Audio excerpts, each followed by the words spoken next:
Well, hello, everyone. Welcome to Pensive Politics with Mr. Watson. I am your host, Christian Watson. With me today, I have someone who I think brings a refreshingly different perspective to the conversations around race and critical race theory.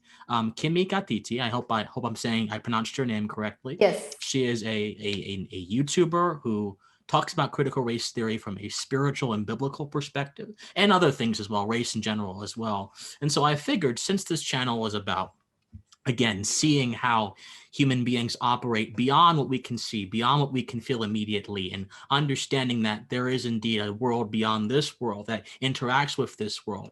Since this channel is about that, in a sense, I wanted to see if we can get someone who shares that same perspective and then get them to comment on something that is certainly of this world and may have a sort of reflection in the other world that we'll get to in a moment, I'm sure. So, Kimi, thank you for coming to talk to me. Thank you. I appreciate it. Absolutely. Thank you for having me. Absolutely. And so when I watch your videos, Kimi, I don't see the typical critiques against critical race theory that are quite in vogue amongst many people who are outraged about it constantly. I see a spiritually based perspective. And for a lot of people, spiritually based perspectives are not what comes to their mind, even if they are spiritual or people who are Christians, because we deal with things in the world so often that do not appear to be spiritually based or spiritually rooted. Although it is my personal opinion that there are many things in this world that are indeed spiritually based and spiritually rooted, because there's only a single part of something that we can see. I can gauge someone's physical reflection, but I cannot gauge their intentions. I cannot gauge their emotions until they reveal them to me. So in a sense, that interaction itself, which is one of the basic interactions we as human beings have, is a spiritual interaction. When we get into the higher stuff, when it comes into God, when it comes into other kind of things, then I think those kind of interactions become even more spiritual. So walk me through the sort of genesis of your method of understanding critical race theory and race in America, and how your Christian perspective informs all of that. Absolutely. Yeah, well said. I think that's a very interesting point to start off on.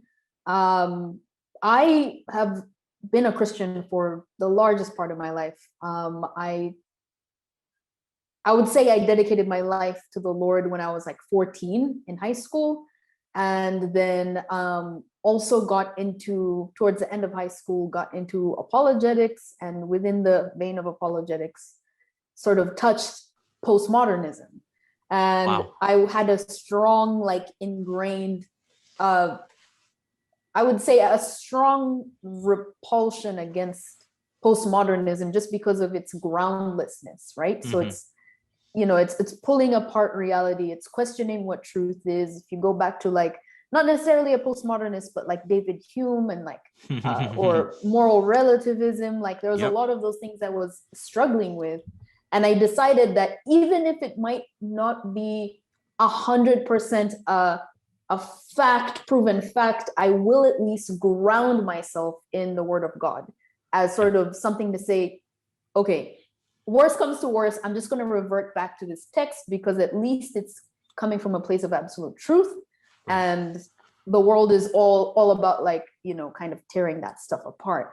So when I left South Africa, where I was in high school from, and I went to college in the United States, I just sort of adopted critical theory type of thinking, not even necessarily specific to race, but with regards to feminism and queer theory and different sorts of things. All these ideas just kind of, you know, they just like got in the mix. And it wasn't until I was living out the effects of this type of ideology that I had something in me saying, this isn't right. It doesn't match up with my spiritual beliefs.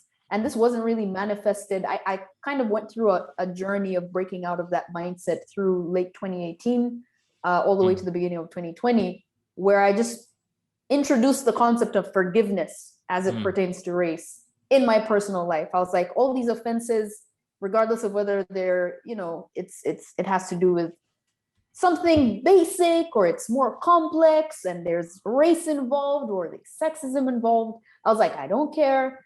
I'm just going to forgive all these offenses. Little did I know that forgiveness was like the sand in like the shell that was really causing the whole framework to fall apart. So fast forward to 2020, George Floyd unfortunately died at the hands of Derek Chauvin, and I was attending like a church race reconciliation meeting. And in this reconciliation meeting, I was expecting the first thing to come up be forgiveness. I was like, obviously, it's church, like they're going to talk about forgiveness and it's going to be great. We're all going to be friends, whatever. But no, they separated us. We, went into many nights of these meetings, and they separated the blacks, separated the whites. And there was just this assumption that we're all just going to think alike because we're all black or we're all white or whatever. And in the black room, I mentioned forgiveness. I was like, hey, I went to school in South Africa, and for a country who's still figuring out their racial framework and how to get along, forgiveness was a huge part of their struggle. And I think it's a very necessary time to introduce forgiveness, especially amongst us right now in this Zoom. And the response was absolutely, it was the exact opposite from what I expected. People just were like, how dare you say that? You must not have experienced racism for you to even say that. So from that moment, I knew something was beyond wrong. And that's when I started to walk back all these thoughts that I had embraced in terms of like critical race theory thinking, and trying to match up how that's contradictory to the word of God, and why I would rather lean on the word of God for my sort of racial outlook than trust CRT because of the division that it seems to cause and like the inconsistencies within it. So yeah. There's a lot of material to work with there. You just said many interesting things, whether it was your commentary on Hume, who I agree with you. I think Hume leaves a lot to be desired. People like Hume, their job is very easy because people like Hume was a skeptic. People like them, they can just attack, and they never really have to offer anything. Now, Hume offered a few things, I think, but he mostly was just critical of the philosophers of his day. He basically spent a lot of his time just being derisive. And the postmodernists, they take this principle and they make it an exponential fact. They view the entire world, the entire understanding of metaphysics through a reductionist, deconstructionist lens, whether it's Foucault, whether it's Marcuse, whether it's Derrida, and all of them have their own methods of constructing knowledge, right? There's the simulacrum for Foucault. There's the panopticon, and so the fact that you've been exposed to that kind of stuff, and that helped you push you along to a better, more stable, more epistemically coherent path is very fascinating to me. But what's chiefly fascinating to me is that it wasn't a secular context that opened your eyes to the perils of one of the heights of confined secular thinking, critical race theory, and racial resentment. It was a spiritual context, a biblical context, in which the people there are supposed to have their minds primed by the sacrificial, rejuvenating blood of Jesus Christ, by his image, the fact that he came into the earth, he inherited our flaws, he resisted caving into our flaws so that we wouldn't have to pay for our flaws. People who are supposed to be in that headspace are the ones who are condemning you, are the ones who are not inviting those principles. I find, and maybe you have a different experience, that the Black church in America is the current condition of the Black church in America, broadly speaking, not everyone, but broadly speaking, is a stark departure from the focus on the spiritual that Christ would compel us. It is a stark departure because the Black church seems to be a political organ these days. It's very hard to find a Black church in America where the pastor is not proselytizing about how evil Republicans are, proselytizing about how we need to pass this healthcare bill, we need to do this or that. And so why do you think that is? Why has the church, or the Black church, broadly speaking, been infected with this sort of creeping amnesia which compels them to forget about what Christ represented in flesh and blood in this earth and what he took up to him in the heavens so that we could also go up there and follow him. What's going on in your opinion? To be completely honest, I haven't really been a part of any traditionally or historically Black churches. I know when I moved to LA, I did attend West Angeles, which is a very popular Black church here in LA, but it was only like 3 services. So to be completely transparent, I'm very uninformed in my opinion in that regard. But I know even back home in Africa, at least I can speak for Africa, where there's a certain deviation from spirituality, and it kind of gets into financial schemes and profit. I think the moment you turn the religion into a sort of man-pleasing service rather than, God-fearing, it's so easy to cave into that. And I would say, like, maybe not only just the Black church, but even like the sort of progressive or seeker-friendly church has the same issue right now, where Yes. It's turning into a pulpit of political issues instead of a pulpit for Christ. And I think that has a lot to do with the fear of man, fear of pushback, fear of maybe in the Black churches, it might be fear of not being Black enough. If I don't talk about these issues, if I don't advocate for this, then we lose our identity as a Black church. Maybe the progressive churches, the seeker-friendly type, they're like, we'll lose the voice of this generation, or we'll lose access to them the moment we pull away from regurgitating what's in the news and, kind of recycling it onto the pulpit. So yeah, that's honestly my opinion. But I'm curious also, like, what do you think?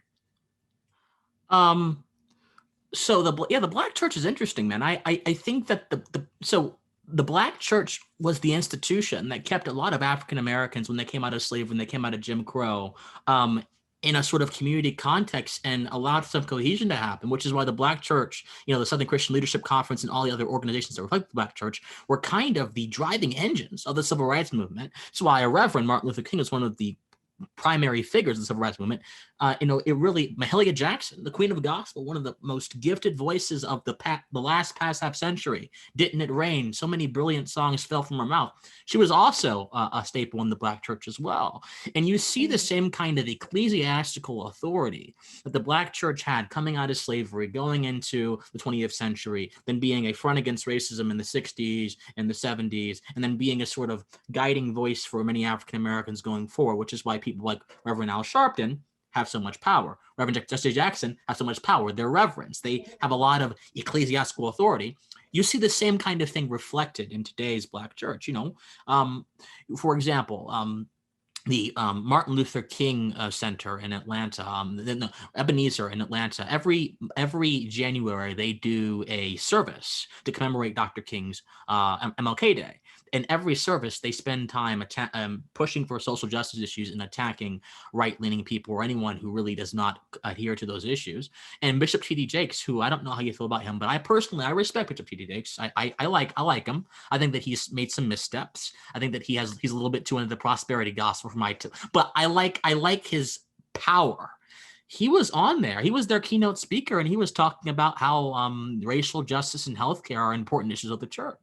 So I think the Black church has been so deeply mired in the issues of the world that it has really forgotten, or that it has devoted less energy to the issues of the body of Christ, from what I can discern.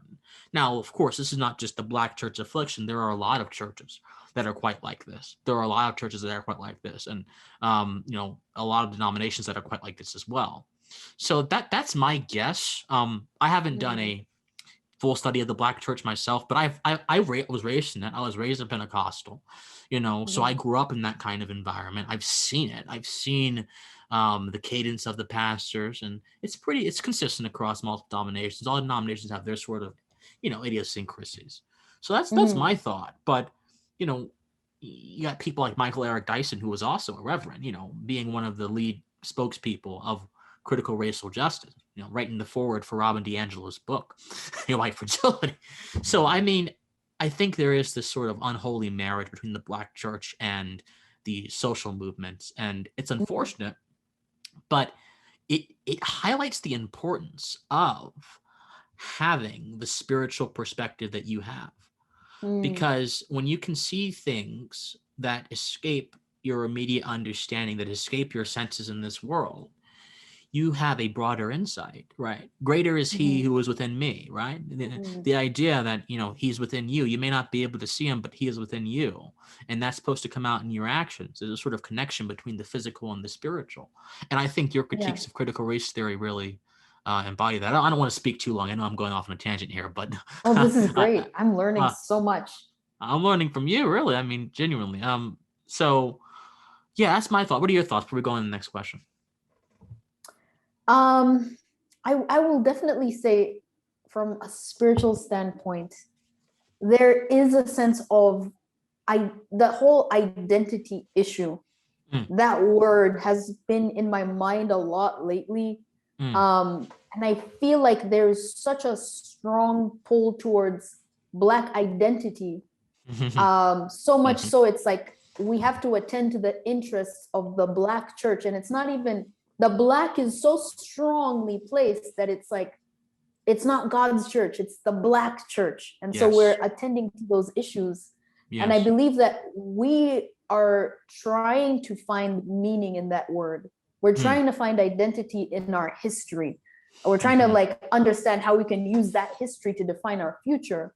But it's competing with a space that I feel like the Lord is like, I just want to tell you who you are for you, regardless of your skin color. In fact, these are categories and, groupings created by, I don't want to just generalize, but, a lot of European and Middle Eastern philosophers who wanted to group people. And it wasn't necessarily something that the Lord demanded that we classify ourselves into this group. So to kind of go down that path of like, I need to look for my Black identity, it hurts me so much because it's like, well, I believe God is the only one who could really tell you who you are. And then you would stop trying to please everyone or please the group image in order to fit in or to find a sense of purpose. So I just wanted to add that to what you said. Well, that's brilliant. No, that's really brilliant because, I think that for a Christian, your identity is supposed to be in Christ, right? These physical attributes are just mortal coil in the vessel that you're here, that you're within, to embody the Christ likeness that Christ compels us to do. We're supposed to be Christ-like, from what I understand. I'm not an expert at theology, but from what I understand, and this is the Christian project. And so, but I think that so many people have taken Christ to be solely a symbol of redemption and not a symbol of any broader action. And Christ did a lot in the world. He didn't just redeem people. He redeemed people, but he also went into the world and blessed people with his insights and gave us manuals and ideas about how we're supposed to treat each other. And I think that when the church becomes an image of Christ, but does not embody the tenets of Christ likeness, the church loses its spiritual core and it becomes corrupted, becomes significantly corrupted. And you mentioned Desmond Tutu a lot in your videos, which is good. I mean, Desmond Tutu, but there are a lot of people who will critique Desmond Tutu and who think that Desmond Tutu's theology is not very good, to put it lightly. And but I think Desmond Tutu's rhetoric towards a lot of the apartheid people, like, you mentioned P.W. Botha, and I'd known that was, so I looked him up. I'm like, who is this? And this man was absolutely pure. He was just doing some bad things. I don't want to call him evil, but he was certainly acting evil. He was certainly acting evil. And yet Tutu said, you know what? You need to stop what you're doing, but I still forgive you and I still love you. To look into the face of someone who is actively victimizing, people who look like you, and to be able to say, you know what? You are wrong. You need to stop. You need to repent right now, but I still love you. That is the most powerful repudiation. That is a stronger repudiation than any amount of anger can muster, because it's a spiritual repudiation. Yes. Absolutely. Yeah. And what's crazy too is I believe Desmond Tutu, I might have to look back on this and just clarify, but this is from my memory of what I had read, is P.W. Botha was also a Christian. And a lot of the arguments against removing apartheid were that Marxist, the people who are fighting for it are Marxists, so we need to keep apartheid there.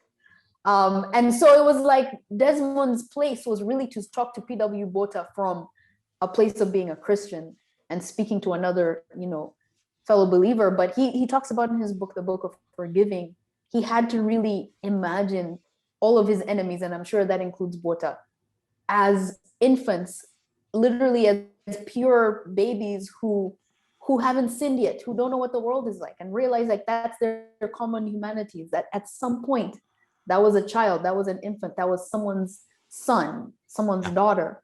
Yes. And that allowed him to have the ability to be like, hey, I really want to sit down with you, have this conversation with you.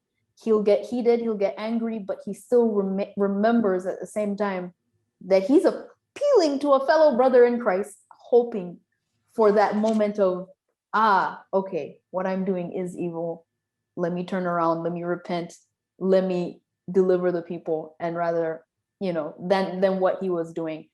And so I just find that so fascinating, that he was able to use Christianity to appeal to that core. I don't know if that's something we can do in this day and age with the discourse that's going on, because even the church itself is like, we can't even see on terms of Christianity. It's almost like we're turning a blind eye towards like what Jesus said, and we're like, no, I'm just going to believe what I want to believe and force myself into this.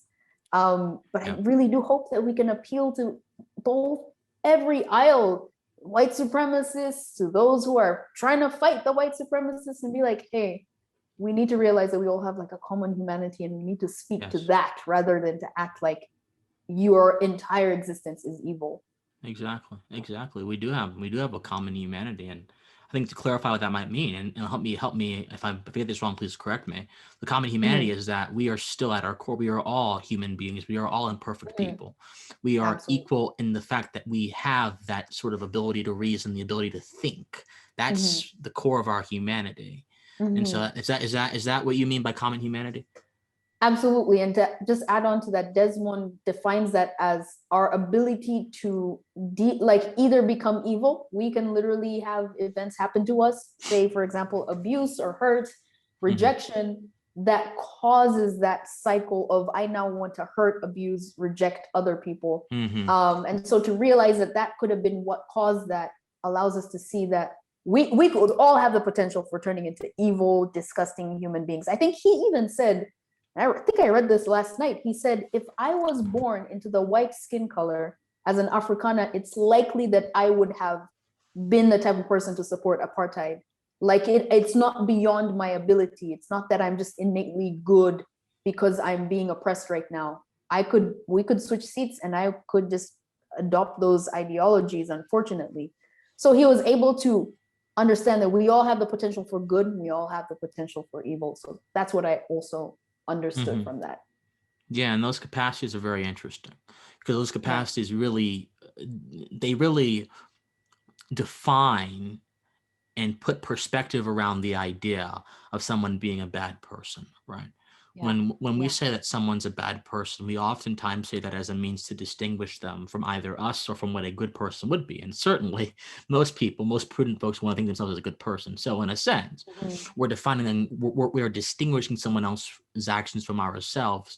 I guess not to make ourselves feel better, but that can have the effect of that, but to sort of see what it means to be a bad person. And I think that can make us think as if we have some sort of moral superiority or some moral high ground, and we forget, no, you can be a bad person too, man. All it takes is a few things to happen, a few wrong turns to happen, and you can be right in that same spot. So have some grace, have some faith. Christ on that cross, right next to him, the thief was doing all kind of things throughout his life that were disgraceful, defrauding people, and yet Christ looked at him and said, "Come to my kingdom. If you believe in me, come to my kingdom." We can't, as human beings, someone that has been stealing from us our entire lives, we're inclined to say all kind of expletives. Forget you, get out of here, get out of my life, I can't stand you, I hate you. And I'm not saying that's not a rational response, but it's a spiritually imprudent response. It's a Yeah, spiritually dead response. Sometimes I think absolutely. thinking spiritually, sometimes we should think logically, but our logic has limitations, just like our material bodies have limitations. But our spirits are really boundless, in my opinion. Our spirits are a reflection of what we can live up to. Mm-hmm. And so the spirit is bound by the limitations of the body, but we can escape those limitations in a sense in our thoughts by thinking through the spirit and not thinking through the carnal mind. What do you think? Absolutely. Absolutely. Yeah, you said a really great point in there. Yeah, I mean, man, there's just so much to talk about on this topic. And I think Yeah. I just don't even know like where to start. But like I'll This just say tends to this. I thought happen of with this. me. I tend to go everywhere. I'm sorry. Oh no, And this is great. Don't be sorry. This is great. I mean, like, honestly, if we could just all tap into that fact that we all have this, like you said in the very beginning, we have thoughts, we have emotions. If we could all just understand that there is a play of spirituality like in the ether, and honestly, nothing is new under the sun. I think where a lot of people miss this conversation on race is that they think race is this new chapter of evil that like we've never seen an iteration like it before. It was like once white people classified themselves and black people, we've all of us, all races, we've all just been around for a very long time, but this whole thing is relatively new. It's like, oh wow, it's a new sin that Jesus didn't even think about and doesn't even really talk about, nor does God think about.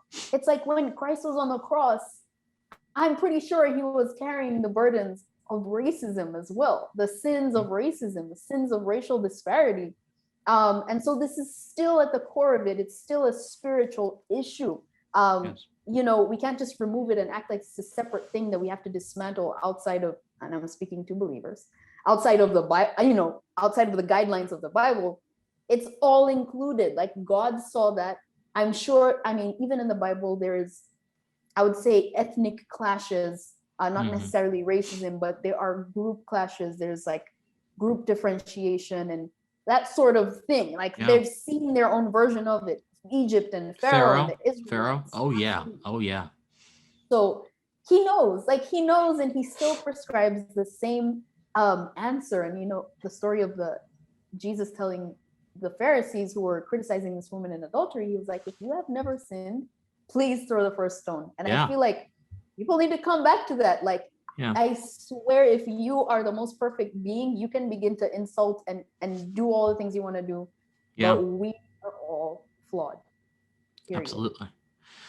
And I think the significance of Christ, along with being a redemptive figure, that redemption implies something about us as well, because we are supposed to internalize Christ in our lives. But the internalization of Christ hooks up to a engine that already exists within us, and that engine, in my opinion, is the engine of free will. Do you believe in free will personally? I do, yes. Okay, good. Okay. Yeah. Believe it or not, there are some Christians who don't, and we're not going to get into predestination. That's a very big topic. That's a huge topic. But there are some Christians who don't.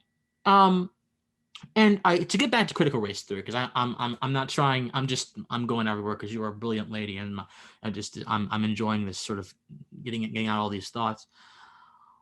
Critical race theory on its face seems to reject free will because it links the fates of people.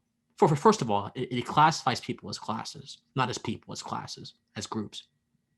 Groups don't have free will. Groups don't have feelings. Groups are abstractions. They're just these morphless, vague, shapeless things that I can't really account for. In all honesty, I can't. It's why even groups have spokespersons, because a spokesperson allows us to measure the group. Because without a spokesperson, the group is not measurable. It just can't. It's almost absurdity. This entire group thing. And then it says that if I can identify certain commonalities within this group, they must exist for this particular reason and only this particular reason. In fact, I forgot which I was reading a critical race theory compendium book, a sort of anthology of a lot of their writings, and they basically said that we assume that racial disparities are caused by racism, and all of our analysis comes from that. The critical race theorists say that. Masuda, all of them, they just say that. Period. So they're not even going to consider any facts or ideas that could go contrary to that. So you have the reduction of man into a group, sort of abstraction, which is an absurdity. Yeah. Then you have the attribution of certain fates, certain outcomes to him through a certain method without actually really proving that. And then you have certain policy prescriptions that are supposed to relieve people in the marginalized group of their fate, of their racist of the racist conclusions of the policies that have been affecting them, right? So anti-racist policies help Black people beat the ills of systemic racism, help them beat inequity, help them beat underrepresentation, right? And lost in all of this social analysis, many things are lost. But the primacy of free will, the fact that we do have dominion over our destiny, the fact that I am a measurable, or perhaps even sometimes immeasurable, but quantifiable individual, and that cannot be taken away or accounted for by a system. Because even people who were oppressed, the American slaves, they weren't oppressed spiritually, they sung spirituals. There's 12 gates to the city. When I get there, I'm going to scream and shout. When I get to the king, I'm going to scream and shout. You know, all these songs were sung by people who were in physical bodies because they had a vision of spiritual freedom. They exercised their will in a manner that their captors had no jurisdiction over. So it is my opinion that critical race theory has a sort of adverse effect on acknowledging free will. What do you think? Oh yeah, absolutely. I mean, it definitely concerns me that you had mentioned in there that we look at the physical attributes, and then we notice a pattern within, the people within those same who have those physical attributes, and then we say that we kind of marry the two. It concerns me because if people ingest this, and I definitely fell for that and believed that for a time. Once you adopt that, the limitation is really like a new form of bondage and a new form of slavery, because you have now, made my ability to succeed relative to other instances, other situations where it's like, oh, they only got that far. Oh, that was only the first Black person to do that. Like, oh, so because you fall into that group, that's sort of your ceiling. You're not able to press further or compete on like just an individual level. It's like dependent on the group identity. And it really saddens me. And I find myself, I'll hear a policy change. I think someone was talking about the farmers and the ARPA sort of almost reparations type deal or bill that was signed. Excuse me for not knowing the specific details, but you're talking about in America, this was in America. And so Raphael Warnock of Georgia put in a rider in the bill that gave Black farmers a big payout, basically. Right, and it was kind of necessary to counteract I believe there was a sort of grant given, or at least a lot of money was given to big farmers or farmers of large farms, who mostly happen to be white, and the Black farmers tended to have smaller farms, but it was sort of a grouping of, okay, because these are smaller farms owned by mostly Black people, it's sort of a Black issue, whereas there might be a small group of Black farmers who own larger farms, for example. And I find like because of the groundwork of this thinking of, oh, the group speaks, the group, you're defined by the group, and there's something about the group that is intrinsic to them. Then we have these solutions that come from that, but people don't really think about the fact that these solutions, like fundamental, they're kind of racist. It's almost like there's an implication that oh, Black students are struggling, like, well, let's not treat them like individuals and tell them like how to get ahead. Let's find a Right. way to like just like lift them up, because it's unlikely that any individual in that same group is actually like excelling, like is the anomaly. So I find it Mhm. very strange and kind of racist, because it's like, wait, like I'm pretty sure not all Black students are Right. struggling, and if we treat everyone as an individual, we're able to give a fair and honest and truthful critique of what is actually necessary to succeed and to excel. Mhm. I don't know. I might be all over the place with that, but No, like you're right. those are just like my initial thoughts. No, you're Yeah. right. You're right. And the achievement gap, again, trying to find racism and racial disparities is a self-fulfilling prophecy, because when you measure racial disparities by race and not by any other distinction like student, geography, or whatever, you're going to end up with an outcome that seems different by race, but correlation does not equal causation. That outcome is not Mm-hmm. necessarily necessitated by race. This is just a common Mm-hmm. logical flaw. I have no idea why sociologists do this. Actually, I do. I think I have an idea why they do this, because they're politically motivated. Most of them are. Sociology is a Yeah. very left-wing field, so maybe that's why they do it. But when you measure a disparity by race, you will end up getting something that can make you that can provide you with the ammunition to make a certain claim about inequity or whatever. So Mm-hmm. that's just a sort of a sampling decision, in my opinion. But Mm-hmm. regardless, the achievement gap between white and Black students is very real, but has nothing to do with race and everything to do with economics. Um, Mm-hmm. when Yeah. you look at it, look like in California, if you look at California's, I forgot which, there's a county in California where they did a charter school experiment. When you look at how African Americans performed in charter school in all subjects, including college readiness, compared to the public schools of that same area, African American students not only smashed their African American peers in the public school system, they also smashed their white peers. And I mean, and they were comparable with many Asian peers. And just Mm-hmm. because they had been given the choice, the school choice to go to a different school. The problem is a lot of unions and teachers organizations are boxing in parents to certain zip codes, which are keeping their children in failing schools. Yeah. When Chicago when people in Chicago were trying to push for school choice, the teachers union and the superintendent said, no, we can't do this. This will harm public education. But you know what? Your schools are crap. Your schools are crap. Maybe we Right. need to harm your kind of education. Maybe we need to, because this is bad education. So no, I Mm-hmm. think that it has to do with economics and Absolutely. demography.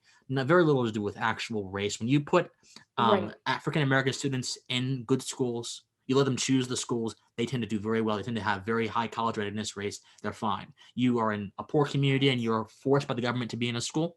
Yeah, you're gonna fail, or you're gonna have a Yeah. hard time climbing up to the top. Yeah. And I'm curious, like, what is your um do you have any idea why they're pushing back so hard against school choice? Yeah. Because I'm trying to look for a reason. I can't find something that makes Um. sense to me.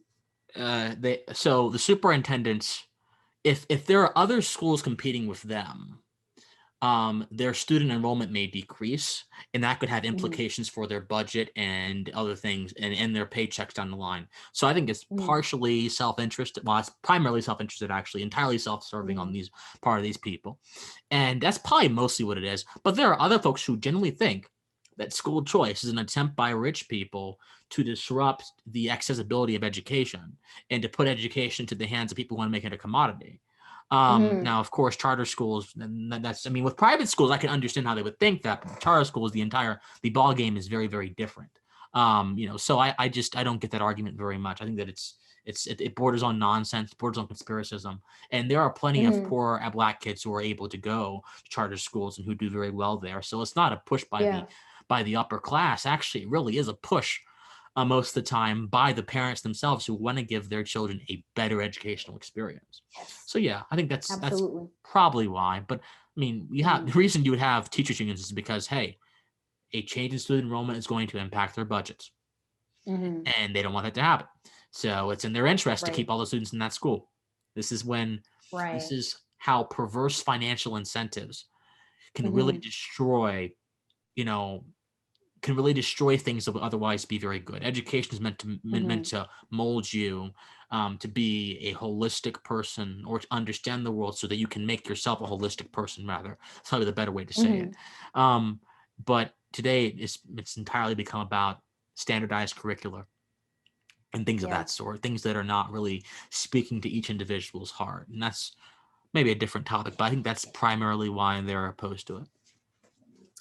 Thank you for that. Yeah. Interesting. Yeah. And so it hurts my heart, but I'm hoping that as time persists, this paradigm will be disrupted and things will go better. And more people, more African American kids will be allowed to flee failing schools. That's my ambition, at least. So, my God, we've gone everywhere, haven't we? But back on this issue of critical race theory. So we've established that it does reject free will in a pretty profound way by removing the necessary prerequisites for man or whoever to be able to make decisions for themselves, by saying they're bound by all these systems. How does it, in your opinion, and I think you might have addressed this before, how does critical race theory's account of the world, how could it impact, if it's impacting free will, how does it impact self-esteem, in your opinion? Or how could it impact self-esteem, in your opinion? Because you were involved, you told me, queer theory, all these sort of critical studies, and I've dealt with a lot of them: critical animal studies, critical feminist and gender studies, queer theory. I've dealt with all of them. I've had to deal with them in collegiate debate. I had people who were throwing all kind of weird jargony terms at me, saying all kind of postmodernist, deconstructionist crap. So I've dealt with a lot of those ideologies. And to me, a lot of them put the self in a context in which it is constantly fighting for survival. Constantly. Wow. Constantly fighting for survival. I mean, critical race theory says... That's good. Critical race theory says that... I'm trying to spot these ideas here.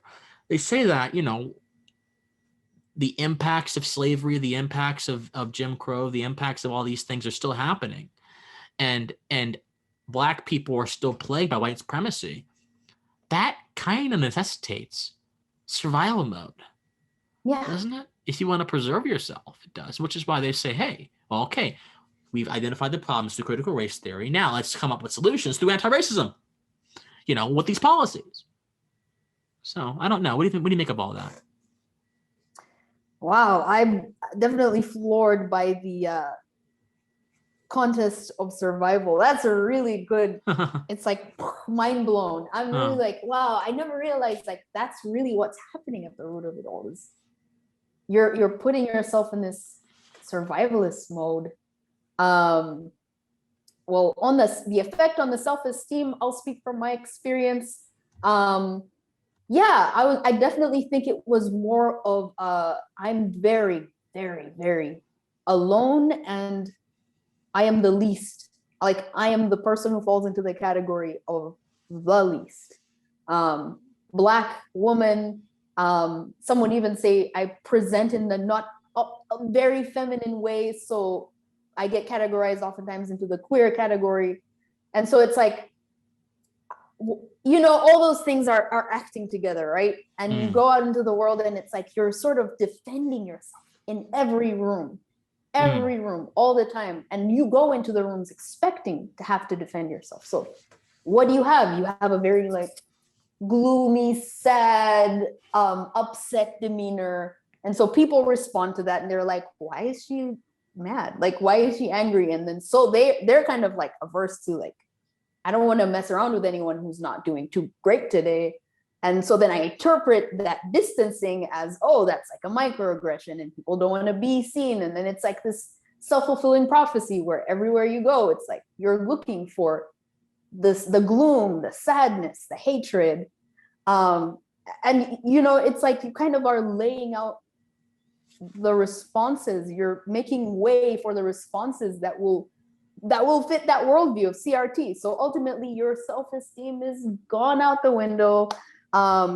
and I believe we have an intrinsic like negative bias. So, you know, whenever something negative happens, it's like we want to kind of magnify that more and more, and even look closer and look deeper and look for more of the negative.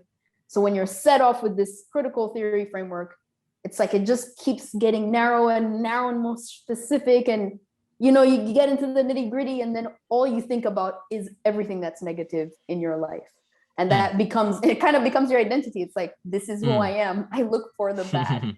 And so, yeah, I, on a very serious, real level, the mental health and even ultimately the physical health issues I had as a result of that like OCD type like navigation was so detrimental. That's really what prompted me to have to start journaling out my offenses, because it was to the point where, like, Christian, I kid you not, I would sit in the same apartment at my dining table and just like collapse and cry, and I didn't know why I was crying, and I'd just be like that, like you could do anything and it would just like set me off.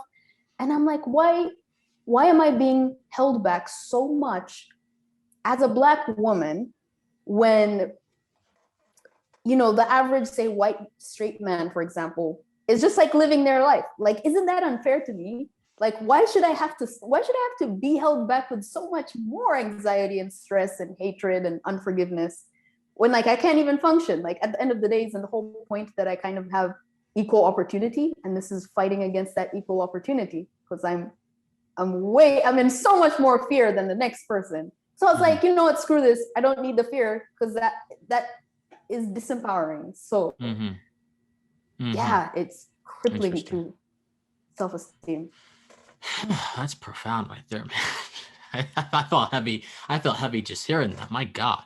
From the outside, observing this kind of stuff, because I've been in concert with people who have cast their entire existences around the precepts of queer theory, around the precepts of feminist studies. I've been around people, and they're all very revolutionary, not in the sense that they actually are going to change anything, but in the sense that how a wheel revolves around his axis. They go around in a circle and think because they get on the other side, they have made a difference. In all reality, they're just spinning around in the same trap that they've set for themselves. So I've met a lot of revolutionary people like that. But, you know, when I was on my debate team, there were quite a few of them. And, you know, I would listen to, we had cases in debate. We would plan out our case. And, you know, when you're debating, you typically are supposed to be debating the issue at hand, the resolution. But many of them would say, okay, the resolution doesn't matter because I, as a queer person, or I as a non-binary person, or I as a woman, or I as an immigrant, I am under constant assault from X system of oppression, Y system of oppression.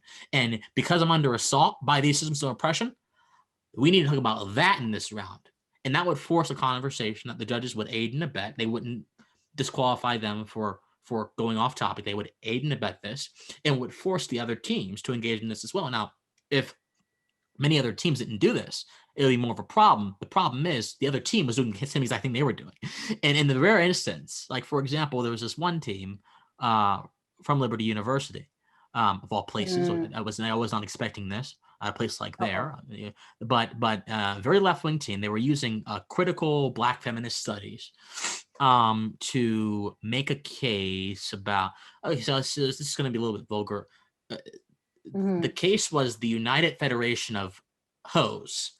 And one of the debater people had like a Gucci bag purse on and the Gucci earrings, and they were blasting rap music during the round. And while they were saying their arguments, they were blasting rap music, and they were speaking in a sort of ghetto twang vernacular, where the bag at, stuff like that. And they were doing this as an attempt to embody stereotypes to resist the shame that were put on those stereotypes by white society. They were basically making a typical Black feminist critique of how certain people are perceived. And they were talking about the commodification of Black women through apparently selling them hair products. Apparently, selling people products that they want is commodification. I didn't know that. That's news to me. And I was just sitting there thinking to myself, that team went to the finals of that tournament. They beat about 20 other schools and went to the finals of that tournament on the basis of those kind of arguments. And so I'm thinking to myself, what is life like for you, man? What is life like for you? You know, Bob Dylan, one of my favorite singers, in a song called "It's All Right, Ma," he says that so he says that there's this guy. I'm going to paraphrase. I can't quote right now. There's this guy that wants to drag you down in the hole that he's in. When you have a certain kind of understanding. And I think that that's really reflective of the modern day social justice contingent. A lot of them do want us to come down into the hole that they're in. And saying that they're in a hole is not a means to disparage them. Oh, God bless them. It's not disparaging them. It's just a matter of getting to the truth of the matter, actually acknowledging their condition, Yeah. So Yeah. I don't know, but what are your thoughts on all that? Well, I kind of going back to the whole, nothing is new under the sun. We're finding new languaging for problems that have always existed.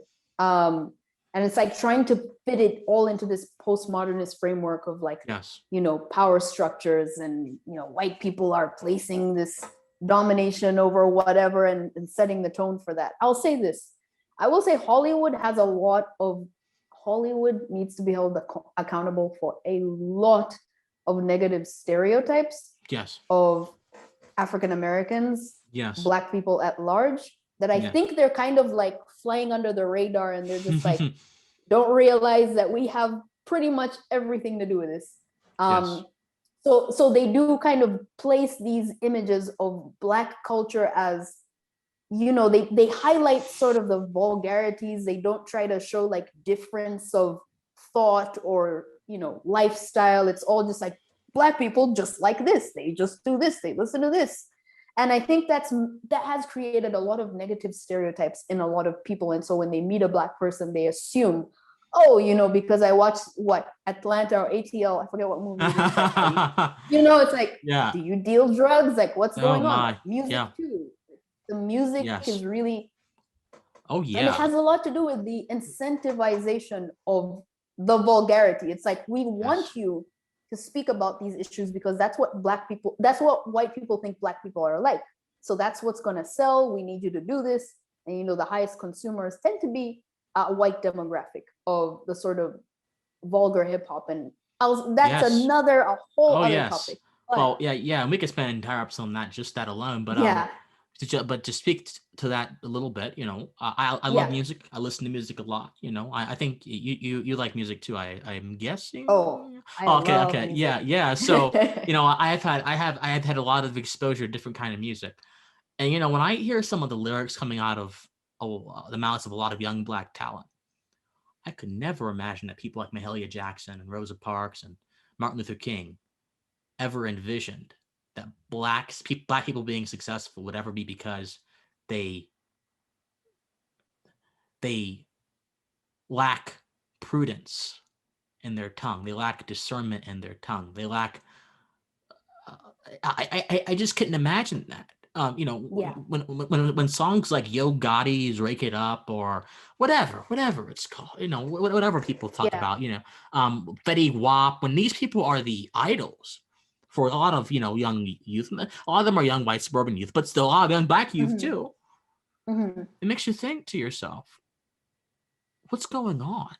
Why does this seem appealing to you? Because it's not just teenagers who like this stuff. People in their 20s and 30s and 40s listen to this stuff and they're dancing to it like it's like this guy's talking about how he wants to perform a sexual act on his best friend's girlfriend and then slap her, and you're like dancing to this stuff. What's wrong with you? Right. What's wrong with you? Why is that? Well, it's the beat. Well, what's behind the beat though? Exactly. What are you beating to? What are you bebopping to? I think you had, back in the 90s, late 80s, you had the precursors to hip hop like New Jack Swing, people like Bobby Brown, New Edition, people like that. I love Bobby Brown. It's music like that about love, about the pursuit, trying to, value someone deep in their heart. That was what a lot of African American music was about. Luther Vandross, Patti LaBelle, Marvin Gaye, Wait for Love, Somebody Loves You, Baby. That was what characterized a lot of African American music in a certain point of American history. And now it's all, I'm going to kill you, I'm going to shoot you, I'm going to destroy you, I'm going to have sex with your girlfriend. And what's going on? I don't know what's going on. Right. And so you have people conflating that vulgarity with the Black culture, like saying this is the Black way. And it's like, no, people are critiquing the actions and not necessarily, I don't believe at any point that it is the culture. If something is bad, something is bad. If something produces bad results, we tend to avoid them. If something is, is working against our well-being, we want to avoid that. We want to avoid drugs, gangs, violence. And so I think with that whole debate situation, there was just a fundamental flaw, which is like, well, you're not necessarily getting the whole picture because you're marrying vulgarity with Blackness. And right. Not all those things are things that all Black people just like wake up in the morning and are in love with. Like, these are choices, these are lifestyle choices. So the whole idea that it's all whites are, it's like, wait. You're kind of racist in your assumption that this, what was it called? I don't know what you called, United Federation of Hoes? Yeah. That's what I mean, it's like, you're saying in a way that hoeing is Black. And like, no, like, dude, I'm so sorry. I don't know what's going on at Liberty, but that's not it. That is not it. I promise you. The president, none of them knew about that when that debate team was done. I promise you they didn't know. If they did, they would have pulled it. I promise you. But I hope they would have pulled it at least. They're a Christian school. I don't know. But no, yeah, man. I just, I'm never astounded. Actually, I'm always astounded by what some people will do for just the actions. I'm astounded by them sometimes, Yeah. Well, Kimmy, it's been a blessing having you on. I hope that you will come back on, because you have a very important and powerful voice. But I like to end with a lighthearted question, because we just were through a bunch of deep philosophy and stuff. I like to end with a lighthearted question before I let my guest go. Excuse me. So we on topic of music. Give me your top 5 favorite musicians. Oh, that's a hard one. Man, I would say as of this summer, I've really been exposed to like really, really cool both bands and artists. So there's this one guy, I would say right now I really love this artist called God's Servant. Man, he's not on the internet. He's not on Instagram. He's nowhere. Wow. But I have this one song that I am in love with called Areopagus on Spotify. So, and I looked up some of his other stuff on like YouTube. He has stuff on YouTube, but he's like anonymous, like to the core. Wow. So God's Servant. I'm listening to a lot of Muna. I don't know if it's pronounced Muna or Muna, which is more indie and pop. Been listening to a lot of Chase Atlantic, another band. I would say they're kind of more like a little bit edgy, a little bit hip hop, but experimental indie as well. Who else? Did you say top 5? Yeah. Oh, okay. So we're on 3 now. Yeah. Last 2, I think my all-time favorites. I do really respect Kendrick Lamar's writing. So he's up there for me. Like, I think his language and his ability to construct verses and songs all together. It is masterful. It's very masterful. So I would say I really respect his art, his artistry. And then finally, Kimbra, an artist from New Zealand. She was in that song with Gautier, somebody that I used to know, but her work is so brilliant. Love it. She's amazing. So yeah. Can I ask you the same question? Yes. I got some names to look up. Okay. My top 5 favorite musicians. Okay. We've got, where do I begin? My Lord, only 5? Okay. Okay, we've got Elton John, one of my favorites. I absolutely adore Elton John. Ooh. Lionel Richie, number 2. Lionel Richie is wonderful. Hello is a great song. You Are is a great song. I like Eric Clapton a lot. That's number 3. I like, there was a rock singer called Meatloaf. I'm not sure if you've heard of him before, but I'm familiar. But I'm a big fan of Meatloaf, and I also like number 5. Who else do I like? I like a lot of people, but who deserves number 5 though? Who deserves number 5? Who have I listened to recently that I really, really just... Okay, I'll say I like Sinead O'Connor very much. I'm not sure if you know. She's a Oh, I love, I like Sinead O'Connor quite a bit. Yeah. Nothing Good choice, compares good to choice. you. Oh, Nothing. And I'll add a 6. I'll cheat. I like Prince somewhat too.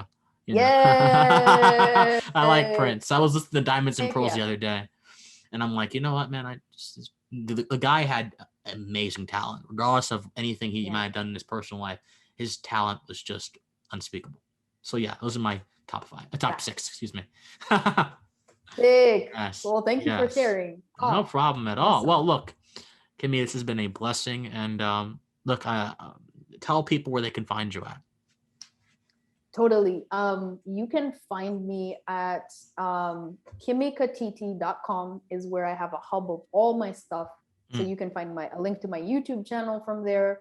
You can find a contact page if you want to email me. My artwork, I sell prints on there as well. So KIMIKATITI.com.